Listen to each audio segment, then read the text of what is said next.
আজ আমি দাঁড়িয়ে আছি মেঘনার মোহনায়, যেখানে নোনা জলের গর্জন আর ফলি মাটির নিঃশ্বাস মিলেমিশে একাকার হয়ে যায়। এটি কোনো সাধারণ ভূখণ্ড নয়, এটি ৩,০০০ বছরের পুরনো এক ইতিহাস, যার নাম সন্দ্বীপ। এই দ্বীপের মানুষ হাসতে জানে, কিন্তু সেই হাসির আড়ালে লুকিয়ে থাকা উত্তাল সমুদ্র ফাঁড়ি দেওয়ার এক দুঃসাহসিক গল্প। যাতায়াত। সন্দ্বীপের মানুষের কাছে যাতায়াত মানে কেবল এক জায়গা থেকে অন্য জায়গায় যাওয়া নয়।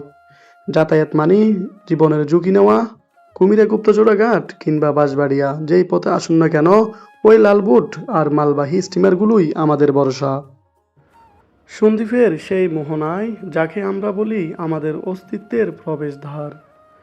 সন্দ্বীপ ফেরিঘাট, এটি কেবল একটি ঘাট নয়, এটি সন্দ্বীপের ৪ লক্ষ মানুষের নিঃশ্বাস। প্রতিদিন এই নোনা জল ছিঁড়ে শত শত মানুষ এখানে আসে, আবার কেউ প্রিয়জন ছেড়ে ওপারে পাড়ি জমায়। এই ঘাটের প্রতিটি বালুকণায় মিশে আছে হাজারো মানুষের ফেরার আনন্দ আর ছেড়ে যাওয়ার দীর্ঘশ্বাস। তাকিয়ে দেখুন এই বিশাল কর্মযোগের দিকে। চট্টগ্রাম শহর থেকে সন্দ্বীপের মানুষের জন্য যা কিছু প্রয়োজন, নুন থেকে শুরু করে ঘরের চালের টিন, সবই আসে এই ঘাট দিয়ে। আমাদের এই মালামাল আনা নেওয়ার গল্পটা বড়ই কঠিন। যখন জোয়ার আসে তখন তো জাহাজ ভিড়ে, কিন্তু বাটার সময় মাইলের পর মাইল কাদা মাড়িয়ে আমাদের এই শ্রমিক ভাইয়েরা কাঁধে করে বয়ে নিয়ে আসে সন্দ্বীপের স্বপ্নগুলোকে। শহরের মানুষ হয়তো সুপার শপে গিয়ে অনায়াসে বাজার করে, কিন্তু সন্দ্বীপের বাজারের একটি পণ্য পৌঁছাতে কতটা নোনা জল আর ঘাম একাকার করতে হয়, তা এই ফেরিঘাট না দাঁড়ালে বোঝা সম্ভব নয়। ঘাটের এই ভিড়ের মাঝে খেয়াল করলে দেখবেন কেউ দুবাই থেকে ফিরছে দীর্ঘ কয়েক বছর পর, তার চোখে ফানি। আবার কেউ হয়তো চিকিৎসার জন্য শহরে যাচ্ছে। এখানকার মানুষেরা একে অপরের অপরিচিত হলেও এই ঘাটে এসে সবাই এক হয়ে যায়। সন্দ্বীপের মানুষের কলিজাটা বড় বিশাল। বিপদে পড়লে একজন অন্যজনের হাতটা যেভাবে শক্ত করে ধরে, তা আধুনিক নগর সভ্যতার বিশাল বিরল। এই ঘাটেই আমাদের শিখার ধৈর্য, আর এই ঘাটেই আমাদের শিখায় একতা। সন্দ্বীপে ঘরবাড়ি শক্ত করতে যে ইটগুলো যাচ্ছে, তার পিছনে রয়েছে এই ঘামাক্ত মুখগুলো। এদের জীবনে বিরাম নেই, সাগরের নোনা বাতাস আর ভাটার আগুনের উত্তাপ, এই দুইয়ের মাঝখানে তাদের সংসার।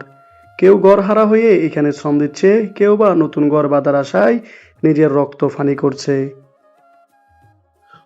অপরূপ বাংলার যেন তার সমস্ত রূপ, রস ও সৌন্দর্য দিয়ে সাজিয়েছে এই জনপদ।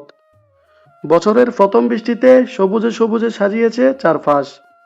আবহমান বাংলার চিরচেনা রূপ যেন ধরা দিয়েছে এই চরে।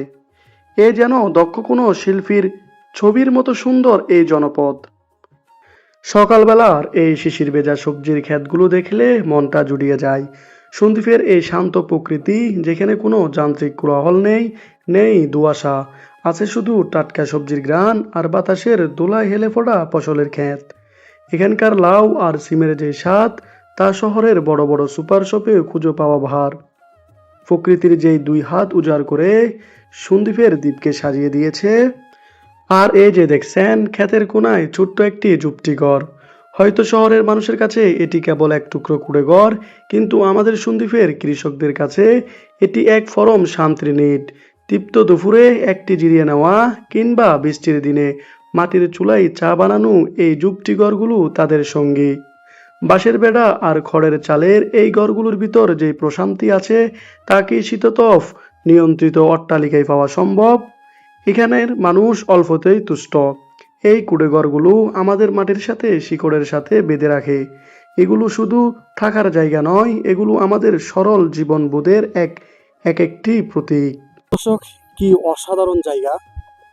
আমার পিছনে যে জায়গাটা দেখতে পাচ্ছেন, যে ঘর বাড়িগুলো দেখতে পাচ্ছেন, এই ঘর বাড়িগুলো সাধারণত আপনার বেড়িবাঁধ বা হাওর এলাকায় দেখা যায়।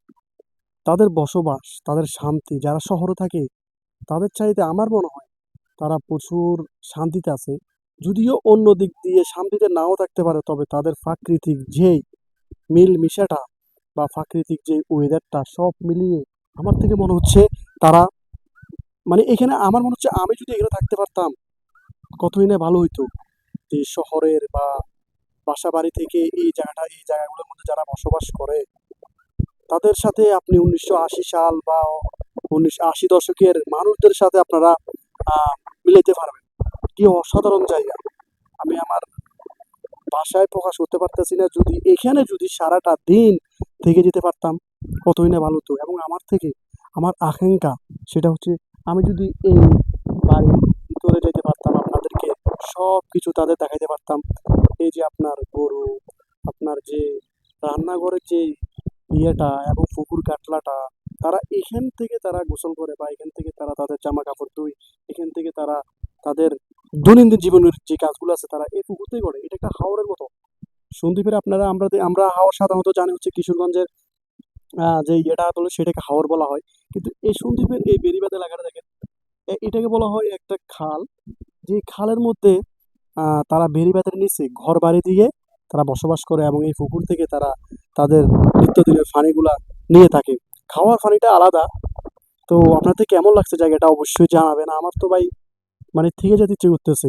আকাশে মেঘলা মেঘলা ভাব, বৃষ্টি আসার মুহূর্তটা খুব ভয়ঙ্কর সুন্দর। আপনারা অবশ্যই কমেন্ট করে জানাবেন যে এই জায়গাগুলোর মধ্যে আপনারা যদি থাকতে পারতেন আপনাদের কেমন লাগতো। আপনারা যারা যান্ত্রিক শহর থেকে একটু মুক্তি চান, তারা একবার আমাদের এই সবুজে ঘেরা সন্দ্বীপে আসুন। এখানকার মরিচ ক্ষেতের আলদরে হাঁটুন, যুক্তিগড়ের দাওয়ায় বসে এক গ্লাস ডাবের পানি খান। দেখবেন জীবনের সব ক্লান্তি ধুয়ে মুছে যাবে।